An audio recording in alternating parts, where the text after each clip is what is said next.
And we are back. Thank you for joining us for this InfoWars Nightly News special report. This is part 2 of our interview in studio with a major food industry insider. Over 30 years, the trailblazer, the granddaddy of the storable foods movement. He has been absolutely on target with his breakdown and predictions because he's in the inside. He's ordering food a year out on contracts that hasn't even grown yet. And now food prices are exploding all over the world. Here, it's a serious pain in the butt, and some people go hungry, but overseas, it's a death sentence. Now, we talked about Global Food Crisis Special Report last week in part 1, and I had a lot to add, of course, in the 45-minute interview, so there are a few points Steve didn't get to. I want him to kind of recap and hit a few points that he wanted to finish, and then what I found really interesting in a private meeting we had yesterday before taping this, where he was really laying it out to me, and I said, you ought to say this on air. You ought to stay in town for another day and talk about this. So here he is. Secrets of the food industry, from the government angle, but also all these big companies and others rushing into storable foods, as people understand. 50 million on food stamps, half the public and government assistance of some type, food shortages, the Chinese coming in and buying our food, buying all the African food. This is a perfect storm. We're hoping for the best. We're preparing for the worst. And it looks like the worst is what we're getting with QE3 and more. So, Steve, right before we started taping again here, you were really laying some heavy stuff on me. So before we even get to recapping global food crisis and then get to the new info, you looked at me and you said, what would be the greatest cash crop if you were ruthless? And I figured it out in about 30 seconds with you sitting there looking at me. But of course, I've said this myself in other ways, but it's true.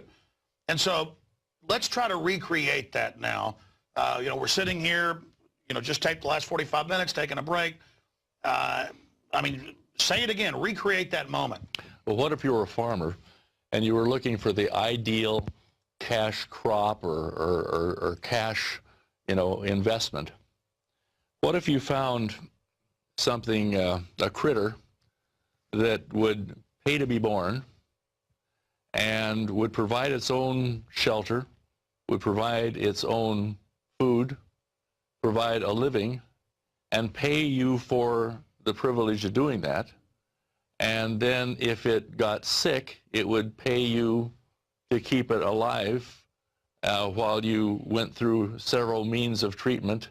And while they tested things on you that they kept for themselves, it worked. Every 10 years they change one new drug, for another one, because the second one is going to offset the side effects of the first one, and they can keep you alive for a lot longer time.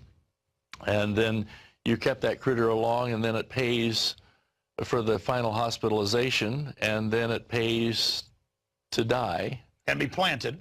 And it pays to be buried. Now that would be an ideal cash crop. And so you'd want to put fluoride in the water and other things, so you'd make them sick earlier, so you could get more of what they produce, so they would never get enough wealth to become your competitor. You wouldn't want people to do well either. You wouldn't want too much prosperity. In the old model, we weren't really being so much farmed. It was more of a prosperity system. But now we are being farmed. And the feudal farmers that are farming us, they don't want us to have prosperity. And they've taken the richest country in history, and in just 50 years of globalism, turned us into the greatest debtors who have to ship in 40% of our food. Well, the interesting thing about it, I had thought at one time of writing a little pamphlet, Dictatorship for Idiots. Ooh, that'd be good. Okay, and here's what I do. I would tell the totalitarian governments, I would tell the wannabe dictators that they're going exactly the wrong direction. You see, the New World Order and all these idiots that want to control people are really stupid. Do you know how they could be wealthy and prosperous beyond their fondest dreams? Is if they took some of these third world countries, these little wannabe dictators, and they run around buying their wives all sorts of shoes while everybody else is starving. If they would take every person in that country and find a means by which they could use their talents and their abilities and make them so prosperous. And they wouldn't tax the money away from them, but they would make their economy so prosperous that every single soul, there were no poor among them, they would be wealthy beyond their possible imagination. And the Federal Reserve admits, they call that overheating in the economy, they work constantly to suppress us, constantly to ship the jobs, constantly to write tax codes where you've got to leave. They're doing everything they can to try to shut our economy down. It's called Agenda 21. Yeah, but the interesting thing is you got to say to yourself, how stupid are these people? They consider themselves the elite. Well, they're sadists, so they'd rather make us poor and poisoned and ugly so they can feel good about themselves. They're evil.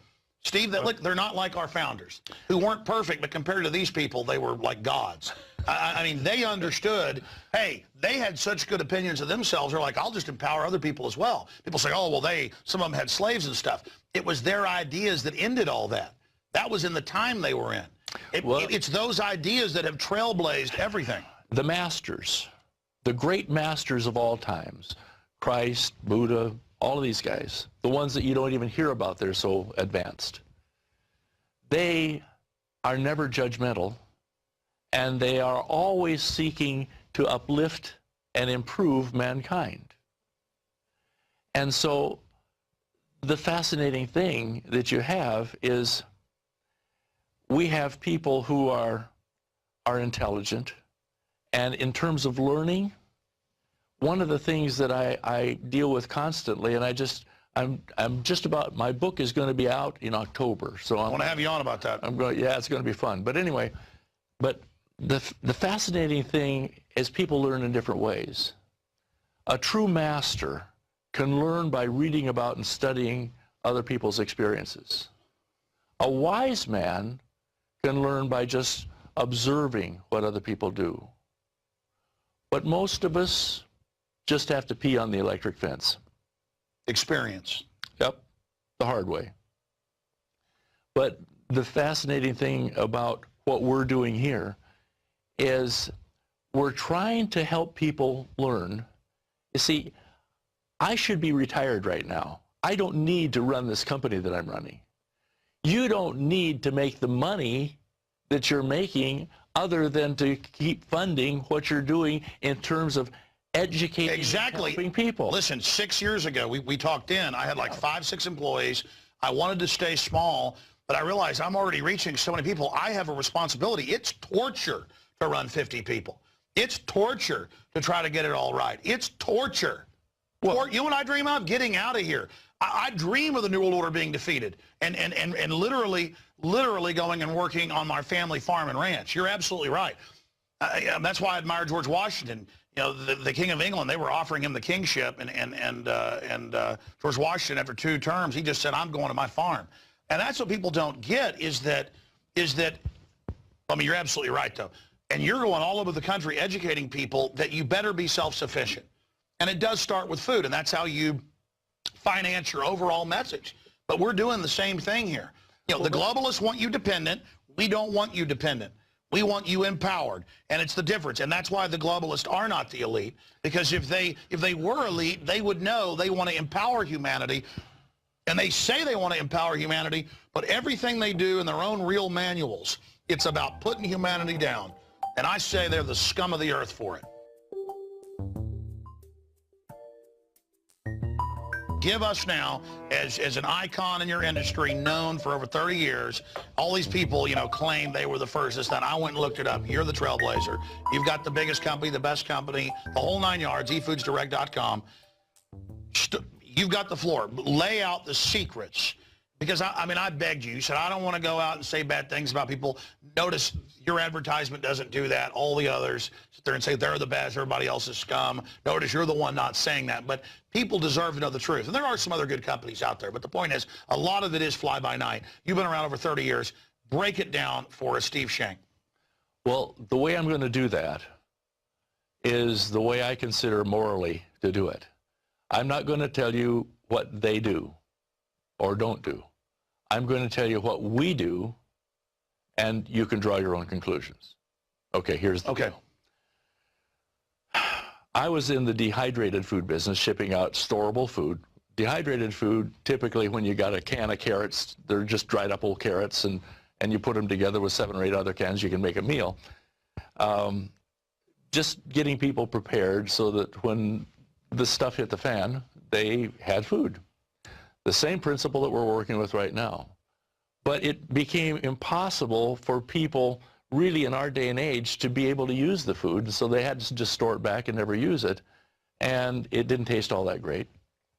So we decided that we were going to put out some food that they could, that was totally complete in and of itself, that they didn't have to do anything to, that they just boil some water and put some food in, and it had to be good food. Couldn't find anybody that makes it. No one makes it. All of the food storage companies out there buy from other suppliers that just have the recipes, and they buy it and put it in their can, put their label on it, and that's it. Couldn't find anything that we would eat ourselves or feed our grandkids. So we started making our own. Didn't want to. We're just a marketing company. So we started making our own food. Well, it was almost impossible to find food that didn't have added MSG, didn't have hydrogenated oil that'll make you glow in the dark, walk sideways, and one eye travel to the other side of your head. Didn't have genetically modified stuff that hasn't been proven. Then we got into looking into the genetically modified stuff and discovered that no one has ever been allowed to do any tests through the U.S. Department of Agriculture on genetically modified food and the long-term effects of it, but yet all of a sudden we have allergies coming out of our ears. We can't, you and I were raised on peanut butter and jelly sandwiches. They've never allowed it on humans. They have in Russia and China. Same thing you see in rats. There have been rodent studies, guinea pigs, you name it, sterilization, deformities, just it's devastating.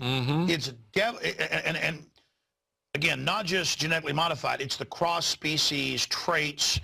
Oh, this stuff is deadly. You want to know about maybe your folks don't really understand what this genetic modification thing is. Let's take soybeans. That's the most common problem. You know, that's the one that it's the fillers. Yeah, it's the one that's in everything, and that's where the genetic modification started with first. Monsanto created that genetic modification and stuff, and now you have a hard time finding a soybean right now that's not genetically modified. In fact, we order our soy flour from one of the only plants in the entire country that will not allow genetically modified stuff in their plant. They can't. They can't. And so the whole thing with soy, here's how genetic modification goes. You've got a soybean. They want to find a means by which they don't have to cultivate. In other words, run the shovels through and dig up the weeds and do all that working of the land. They want to be able to spray Roundup on the stuff and kill off the weeds, but they have to have the plant not get killed off too, because it's a defoliate. So what you do is you take the gene pool from the soy, and this is going to be my explanation of it. This is not scientific. This is Steve Shank's simplified version so I can understand it. And then they take a bacteria, which is a critter, and they take some of the genetic licensing from that critter, and they put it together with the plant, and all of a sudden they have a plant that is half critter, half plant, not half and half, but enough of each. And that's a cross species, but then it gets the trait they want, but then randomly has all these other traits. And you take the BT corn, it's got a fungus 1,000 times stronger than it should be, where it kills bugs that eat it, but it's okay for us to eat it, and we wonder why people are getting Alzheimer's at 30. But you see, now let's look at allergies. You ever have anybody, I'm sure that your viewers out there know somebody that's had a liver transplant or one of the major transplants. What they have to do is knock down their immune system, something fierce, so that the body will accept that, because what the body is, the way it defends itself is it prevents anything foreign from coming in. It kills it off or gets rid of it, and it rejects it. Okay, now we've got a whole bunch of allergies going on, right? So what happens when the body eats something or consumes something like what you were talking about and like what I was talking about, that it says, oh, soy, cool, I'll eat that sucker. The Orientals have been living on soy for thousands of years, and all of a sudden it gets inside and it says, whoa, what's this? This is, it's not a plant, it's not an animal. Reject. And now you've got Crohn's disease. Allergic reaction. Yes, exactly. You're having an allergic, and all the doctors admit GMO is what's causing it to explode. But this industry now, what they had 8 major food crops GMO, now they're coming out with over 100. Everything. And then their genetics infects the similar species, and there's almost no corn varieties that haven't been infected now. I understand. Now you go back to our original subject. It's like a space alien takeover. There you go. I mean, aliens, if they came here, this would be their plan, to kill us, and kill us slowly, where they just incrementally kill us and we don't notice. Yeah. Well, it's kind of like, how do you cook a frog? We won't go into that. Back to the farming point. I've got to make this, and we're going to go through your other secrets. Okay. This article came out, The End of Humanity, Rise of the Robots, the Elite's Plan for Future Doesn't Include You, Alex Jones, Paul Watson. This has the quotes of the top futurists and top globalists saying, we've been farming you, now we've got robots, we're going to kill you. And we're going to shut your food off and shut your land off with Agenda 21, and then we're going to bankrupt you into government hands, and then we're going to release bioweapons and kill you. Well, now that's a cheery little note. No, I mean, I've got their quotes. I understand. This is what's insane about this. And they just talk about it like we're not listening. Yeah. I'm sorry. Go through your other secrets. I mean, well, the bottom line is that we're the only company that I know of that makes sure that there's no genetically altered stuff in there. Most of the companies don't even care. And you see, you got to understand what we're dealing with. If you eliminate all this bad stuff that makes you glow in the dark and all that, and then you get flavor profiles that are as closely guarded right now. Our flavor profiles are as closely guarded as the recipe for Coca-Cola, because you can't get food that tastes this good. Tastes incredibly good. And the reason that's important is what people don't realize is with storable food, it used to be storable. Now, right now, with the economy the way it is, this stuff is half as expensive as what you're going out and buying at the grocery store. Because you're buying factory direct. Yeah, we've eliminated 4 steps in the chain of distribution. That's the only way that we can pay 3 times as much for the raw materials and still come out selling it for half the cost of what you're buying in the grocery store. Now, you tell me how you can beat that. Well, the fact is, what most people don't realize is that when you're dealing with quality of food, when you put the good stuff in there, the human body has a phenomenal means of recovering from anything, even the crap that we're being fed through all the factory farms and things. And so what we're having is we're having people contact us every day that are saying, you know, I've noticed that I got a lot more energy. I don't eat as much food. I feel better. We've got 2 or 3 families who have food restrictions that can only eat the food that we put out. And it's not because it's good, it's our food. It's just because what we've done is we've gone back to food that the body recognizes it hasn't had all of the additives, preservatives, and things go bumping in the night added to it. And the human body, if it's just given good food, will recover, and the people will gain their natural weight, come back to their natural weight. Their body will eventually just heal itself, and they will be able to eat food like usually. You know, we have people, there's a big thing about how many calories do you get or how many grams of protein. You know how the pioneers did it? They didn't even count calories, didn't count the protein. What they did was if they run up and down the hill every day for quite a while, they'd come home and they'd be hungry and they'd eat a lot. Somebody that was sitting at a desk job, come home, they weren't that hungry, they wouldn't eat that much. But we've got so many additives in the food, like the additional MSG and all of the stuff that makes food addictive so that people bypass their natural appetite. It's addictive because it's a chemical. It's a drug. Right. Take MSG. The Japanese couldn't get their troops to eat horrible canned food, horse meat and stuff. They learned to put MSG in it, and it's literally a drug and makes you want to eat, and that became... And the other thing that it does is it allows manufacturers not to have to spend 3 times as much on their raw materials as we do. It allows them to buy number 3 and number 4 grade vegetables and put in lower quality food. Food has not been ripened in the, on the vine, so it gets its nutrition, and therefore its flavor. They can put the cheap stuff in, and then that actually fools your taste buds into thinking that you're eating good food. You were telling me about... In fact, it's addictive. Tell folks about spies that are trying to get into eFoods Direct. I mean, you were telling me that they literally follow you around, like your suppliers, everything. You were telling me the egg story. Yeah, it's an interesting situation. We try, obviously our recipes are very closely guarded. But we've got one organization that has hired some food, actually not processors, but some food chemists to analyze our recipes to try and duplicate what we're doing. We went up and contacted a supplier that had some really good quality items that we wanted to use for raw materials.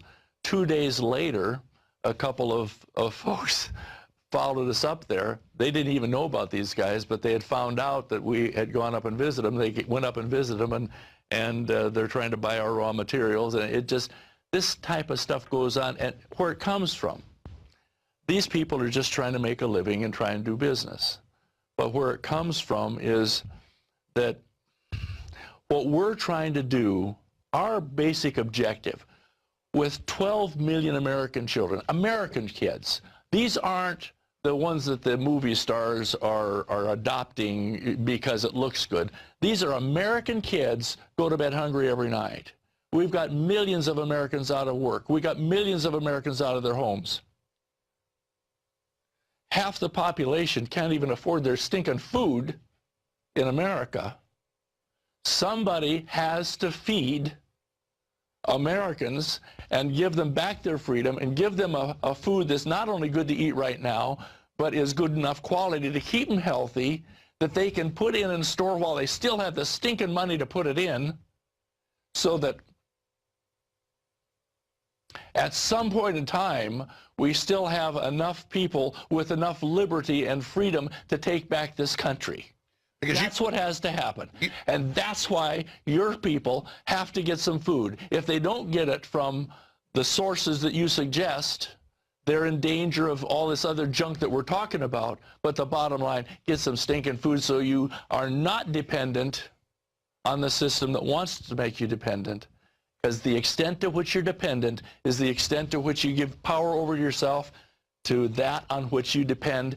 And the only thing we have control over is putting in our food, and we better doggone well do it while we can still afford it and while it's still available, and that's what happens. And we talked about that in part 1, if people missed it, Global Food Crisis Special Report, where you explain that's why they're pushing the food stamps. That's why they want everybody dependent. That's why they're driving up the price. That's why they're shipping the food out of the country. And what kind of food are they putting into the schools?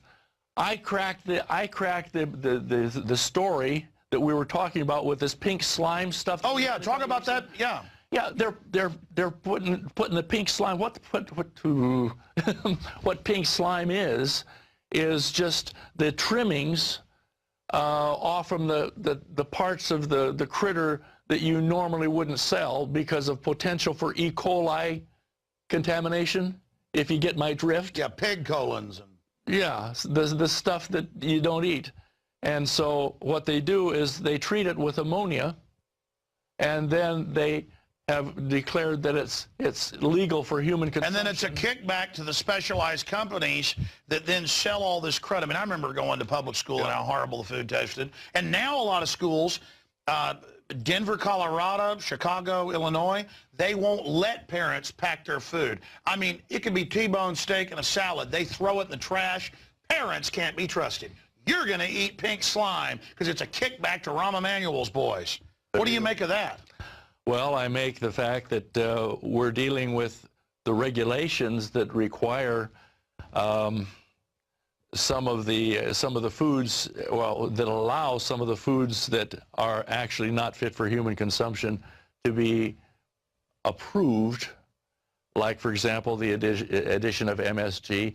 And in fact, if you want to look at something that's really nasty, you check out what hydrogenated oil does to the human body, and it makes MSG look like child's play.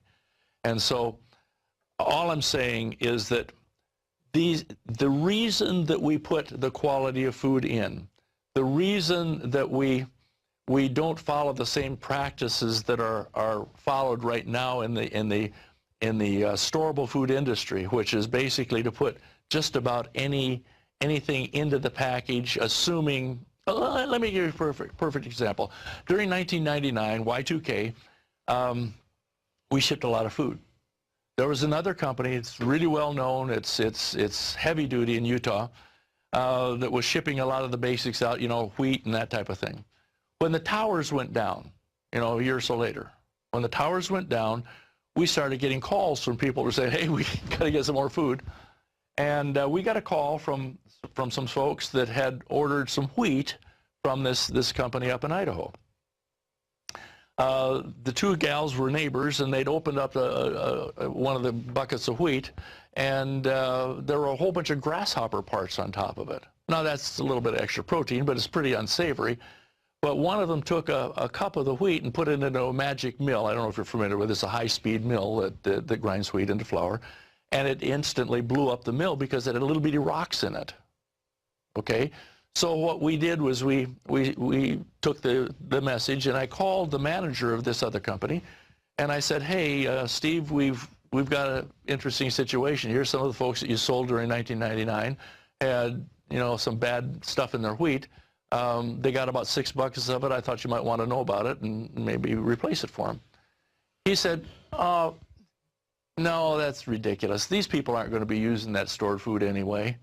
They won't know the difference, and no, we don't want to do anything. So we replaced the buckets of wheat for these gals, but that's the attitude. The whole idea behind most of the food storage industry, there are a bunch of carpetbaggers that are coming in, putting any kind of crap into the pouches. Oh, by the way, 2 years ago, everything was in number 10 cans. Since we started putting out the pouches of food, pretty much everybody is doing the pouches and not so much number 10 cans anymore, but be that as it may, we are setting the standard for the industry, but I'm not sure the industry could even be called an industry. But the fact is that what's happening is that the reason it's so important to be aware of what you're buying, check it out and make sure that it doesn't have the stuff that makes you glow in the dark. Make sure that it's something that is really good to eat, because when you have to go on your food supply, children will not eat something that they don't like. I don't care how hungry they are. And you also get the food fatigue if it's just one thing like beans and rice. But expanding on that, because I know you don't like to talk, you know, bad about your competition, I don't see anybody out there saying, call, get 6 free meals where you just pay for the shipping. You know, test it. I mean, you've always been saying, the 6, 7 years you've been a sponsor, or longer now, I guess, 8 years, time flies. You've always said, call, get some samples, test it, eat this, learn about it, use it, because you're proud of what you're doing. Yeah. And again, I remember when I first started trying to get storable food about 12, 13 years ago, it was like old MREs, or I'd open it up, or it was just like, it wasn't even real. So I guess they realized people know we need to have some food storage as real insurance.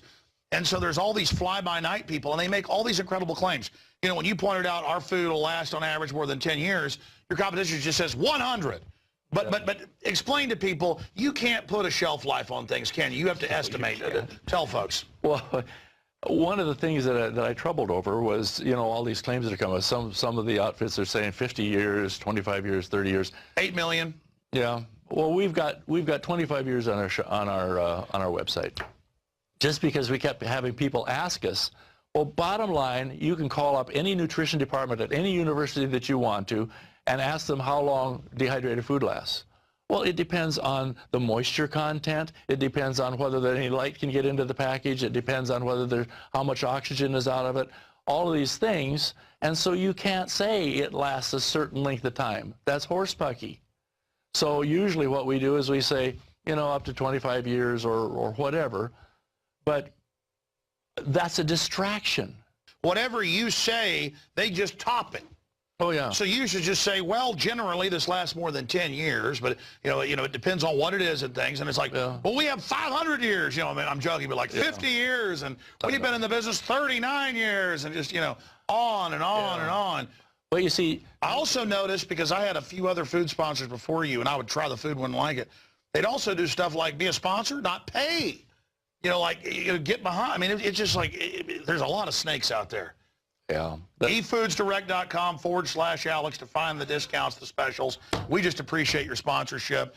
And I know that my family for storable food has eFoods Direct food. And I hope people will also call the number up there. Now explain that deal, because a lot of my listeners have gotten the 6 meals. How does that work? It's very simple. It's 6 meals. It's 3 packages of food, and we figure that there are 2 meals in each package. And so we send those out along. Right now it's coming out of a nice little box that has a CD in it that tells you some of the things that you need to know about food, and it's got a planning pack in it. So it's an information pack, and it's got food. It's actually not intended to be a sample. It's intended to be a food planning program, so they can figure out how many meals it takes or how many of our packages it takes to feed their family. But that thing, it's just an absolute outstanding piece of information for people. But all they do is they pay the shipping on it. It's $19.95. And I know shipping. That's what it costs. Yeah. $9.95. That's it. And we give it to them free. And people just contact us back. Now they need to contact through you, because we're shipping this out to them. Doesn't cost them anything but just the cost of shipping. And sure, they can go to efoodsdirect.com/Alex or freefood.efoodsdirect.com. freefood.efoodsdirect.com. And folks, you need to go through Alex and his site, just for the simple reason that we need to track this so that he gets credit for what Sure, but Steve, I'm just glad they're getting food. No, that's the point. Yeah. The fact sure, I mean, you sponsors help us get the word out as well. We're both in the business, and the best thing that your listeners and your viewers can do is, the scriptures say, once ye have been warned, warn your neighbor. And the best thing that they can do for your business and for what you're trying to do, for the message you're trying to get out, and for what we're trying to do is feed as many Americans as we possibly can, feed and prosper as many families. The best thing they can do for both of us is tell their neighbors and their friends and their relatives and anybody they can afford food. And also they might, if they have a few extra bucks, help some other people to afford it. Well, I know this, going factory direct from a great, trusted supplier like yourself, who actually produces it all yourself now, I mean, that's the way to go, so people don't have to go through trial and error like I did. But the least they can do is $9.95. That just pays for the shipping. Get it, read over it, try it out for yourself. That's what we've done. I even told my wife a few months ago, I said, go ahead and get from a few other suppliers. And some of it was okay, but nothing compared to the quality from the J. Michael Stevens Group, efoodsdirect.com. There was one other question I wanted to ask you, and now I can't remember it here. It's just there's so many things to go over, so many things to talk about. Oh, this is it. What percentage of American people are actually getting in storable food? Because as things begin to collapse, as I see people starting to really wake up to what's happening, and as I kind of get scared, oh my gosh, we've been right about all this. It's like, it's kind of bittersweet. See, we told you so, but man. Yeah, it's one of those things you hate to be right. Yeah, exactly. You hate to be right. But what's going to happen when people finally figure it out and rush out and try to get food? It's going to be difficult. When we had Japan go down, okay, we had an instant huge spike in orders. And you got to understand, if we're projecting a year out ahead with our raw materials, right now, just to give you an idea, we are stocking up as fast as we can. We're buying raw materials ahead because of what we just saw in the Democratic and the Republican conventions. We're looking at that and seeing where this is going, and we're stocking up, and we suggest that people do that. But right now, Alex, this is September. We are drawing on our purchase orders from November right now. That's how things are moving. If we have a huge spike, somebody gets really nervous, or when the September U.S. Department of Agriculture figures come out on this crop, we won't see the increase in prices until October. We're buying as fast and as hard as we can right now before those hit. And everyone that's out there that is concerned about getting food in, either for availability, because there are going to be shortages, or from the standpoint of price, if you can still afford it right now, I would suggest that you do the same thing that we're doing, is get it in, because at the point where there's no food available, we're going to have a situation where no matter how much money you got, you won't be able to get the food. Expanding on that, so many of the companies now, just in regular food, fast food, whatever, they admit more and more fillers. The food is getting worse and worse as they try to keep the illusion of that going on. And I just think about how they've tried to totally domesticate us. We showed some statistics up there where 55% of Americans, I saw this poll a few weeks ago, think the government will take care of them during a disaster. They never do. 9/11, they say the dust is good for you, not bad for you. Katrina, every time. You know what they did in Japan? You know what they, with the high radioactivity level, they were telling the people that a 10%, a 10 times safe level was okay, RADS. A 10 times safe level was okay. No, it's worse than that. The Environmental Protection Agency, it turns out within 3 months, tuna were getting caught off San Diego with 20-something times. Okay. Then, people can look this up, we covered it at the time, the Environmental Protection Agency raised, the Environmental Protection Agency raised the acceptable level. Yeah. With all these isotopes, 125%, 100, some they raised thousands of times saying it was safe. Yeah. When my wife was in Europe, when Chernobyl happened, she was a kid, and her dad was a diplomat, in Italy, and I went and looked up the news, this was the case, all over Europe, they didn't let people have any of the cabbage or lettuce, things grown, because the radiation's coming down. No milk, it was all powdered milk from the U.S. or other places for 6 months, because they knew that was bioaccumulating. In Japan and here, they just say, hey, everything's fine. Yeah. I mean, it is, and it turned out they faked how dangerous it was. But again, we're supposed to just trust the government. Well, you go back to the government supplying things. I can't remember, was it Edward? I think it was Edward way back before Katrina. They had some of the folks from the agencies, the government agencies, contact a huge Army-Navy store out in California and buy 72,000 MREs to take out there. Now, I interviewed, during Katrina, the Katrina thing, I interviewed a man and his 2 sons who... just to know, that was back when you did a radio show. Yeah. I interviewed a man and his 2 sons who had been caught in the barricades between the shore and the railroad track. You remember when they put the concertina wire along? Yeah, they wouldn't let people leave. Yeah. This is the government. You can't leave the city. Yep. The highways were open. They would shoot people that tried to leave. You're going to go to a Superdome where we're going to rape you, and if you're rich and live in a high and dry area, we're going to come take your guns. This government is a pack of murdering criminals. Well, so anyway, what had happened is that they hired the teenagers to get on trucks from the organization that came down there to take care of the children. And they went in and they broke into schools, in their cafeterias, and took the food out of their, their freezers and everything like that, took that and cooked it, and that's what they fed the people with. The trucks didn't come down there loaded. They came down there and basically pilfered the schools to feed the people that were caught in that no man's land. Well, think about it. The government wouldn't let them leave, and then went and found the rich areas and robbed them and ransacked and took their guns and raped women. That all came out now. And I was being told this at the time by listeners that were there, and I couldn't even believe them. And then it all came out. I mean, who do they have working for this government? It's just a bunch of scum.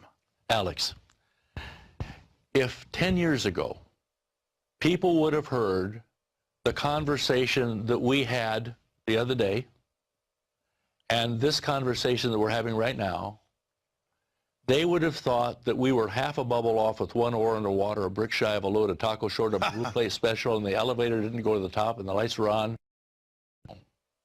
They'd have thought we were not. They would run you off the air and they would have put me out of business if they'd have heard that we were insane enough to have the conversation that you and I just had. And now we're not radical enough, some say. You're right. I'm getting on all these AM and FM stations everywhere, and mainstream news is even quoting me now, and it makes me realize, wow, I was right, and it's worse than I thought, and and it's not good. I'm not happy. I mean, how bad is this going to get? I've got a fellow that takes about 4 different of these news, newsletters, okay? And he feeds me articles and information. That's how I kind of keep up on what's going on. And it's to the point where I can't stand to read some of these things, because I go home at night and I talk to Sylvia and I'm saying, I don't know. It's coming from every direction, and I can't do it. I don't know what to do about it. It's not just the corrupt government. It's a breakdown of morals. People have gotten lazy. I mean, I'm a hardworking guy, but compared to my dad, I'm nothing. Compared to his dad, Yeah. I mean, people used to not put up with crap either. So that allows government and corruption to take over. That everybody's so compliant. They let the TSA stick their hands down their pants, and people don't have any pride anymore. And so it just allows the worst to rise to the top, which is what happened in every other civilization. We're going the way of Rome, Steve. Oh, that's absolutely true. Well, the old saying that people get the government that they deserve, when people are no longer willing to fight for their liberty, they will lose their liberty. When people are no longer willing to be independent, come hell or high water. You see, my daddy was 62 when I was born. He was born in 1887. Wow. Okay? So I was raised by virtually an old pioneer almost. And those people wouldn't take a loan if you beat them with a stick. They wouldn't take freebies for anything. They were so fiercely independent. They were fiercely self-reliant. The opposite of domesticated. That's right. And you see, what happens when you dumb a population down, when you make them weak by making things too easy for them. My daddy was 94 years old, and I was already involved with food supplies and things like that. And we were talking about some of the things that were happening back then, and this was a lot of years ago. And he said, son, the problem with this country is that we've had it too good for too long. You see, in Anoka County in Minnesota, he's the only farmer that went through the Great Depression and kept his farm. He was the only guy. And he used to, when his note came due, he had his herd mortgaged. When his note came due, he'd put on his black suit and lay down on the couch for about a half an hour and just collect himself, and then go into and talk to the banker one more time, and he kept his farm. During the Depression, he sold a whole carload of hogs down to South St. Paul, where Swift & Company was a packing company. He got his commission check from the commission man, and he owed 50 cents for the transportation. He still had 32 hogs left.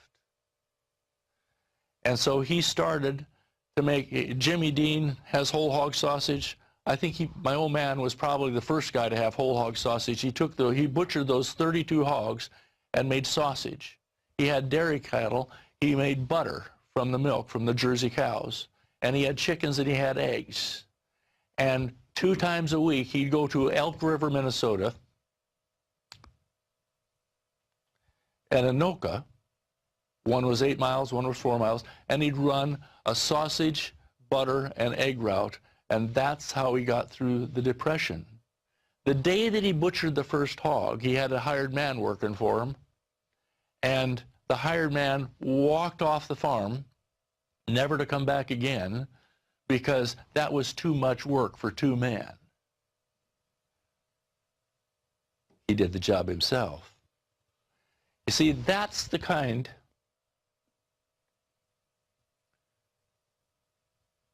of people that made this country great. And now look what we've turned into. But no. There are still some of them left. You're right. And they're the enemy. And the New World Order does not like them very much. But expanding on that very eloquent story you tell, imagine 90%, and this is where we should end it, because it's, and I want your take on this, Steve. 90% of statistical, or some say 89, were agrarian or living in the country during the Great Depression. Mm-hmm. Now, right at 90% live in the city, and of the 10% that live in the country, only half of them are self-sufficient. So we've gone from 90% somewhat self-sufficient to 10% somewhat self-sufficient. But let me tell you what we can do with that. Let me tell you what we can do with that. If you take this food that has everything in it that we've put into it, you see, most people that are aware of what we're talking about, most people that are looking at us right now, would love to get out of the city, would love to go out and have their little place. They don't have time. They don't have the money. We don't have the economy. But here's what they can do. Take a portion of their income. And they don't have to spend the extra 6 or 7 hours a day after they get done with work coming and hoeing in the garden, then figuring out how to can it or to dry it or do whatever. All they do is take a small portion of their income and they stack up a bunch of these cases like you've got in your garage. You literally have your farm in your garage. The only thing is you don't have to go and plow and dig and hoe and grow those vegetables and figure out how to store them. You've got it there, and it's cheaper than the food you buy in the stinking grocery store. Now you tell me how many of these people living in a stinking apartment can have a 1-year supply or have their own stinking farm there that the product is already harvested and stored from. You tell me. Steve, I can tell, Steve Shank, eFoods Direct, I can tell why you're the leader in this, because you really care, and it's passion, and it shines through. But it's clear, they're imploding things, they're deindustrializing, they're shutting down the farms, the small family ranches. They're doing everything they can to break us and domesticate us. That's what the TSA is about, all of it. But you're right, because of you and others out there exposing this, I think we have a chance. But I just can't. Lastly, what do you think it'll look like historically, studying this, probably like nobody else has done, if we have a Great Depression now? We're already in the beginning throes of one. What will it be like when there's 50 million people in electronic bread lines and the money doesn't work anymore, or it doesn't buy what they need anymore, or there isn't food there? The cities will burn. And then the feds will just sit back and love it, and then just come in and then go to the rich areas and take everybody's guns like they did in Katrina. Or if you're trying to get out of the city with your family, they'll sit there and machine gun you. I mean, it's just, what do you do when you've got giant hordes of domesticated idiots on one side who love, American Idol and have no idea which end is up, can't find their butt with both hands, and then a psycho, crazy eugenics government? What do you do? Well, Alex, you just asked me to solve the problem of the entire human race throughout all generations of time and the history of mankind. No, you're right. So I guess the answer is get back to... How much time do I have to do it? You got 5 minutes. No, I'll tell you what. I don't need 5 minutes. If it is to be, it's up to me. And you see, all of the governments, all of the plans, and all the history of mankind comes down to one thing.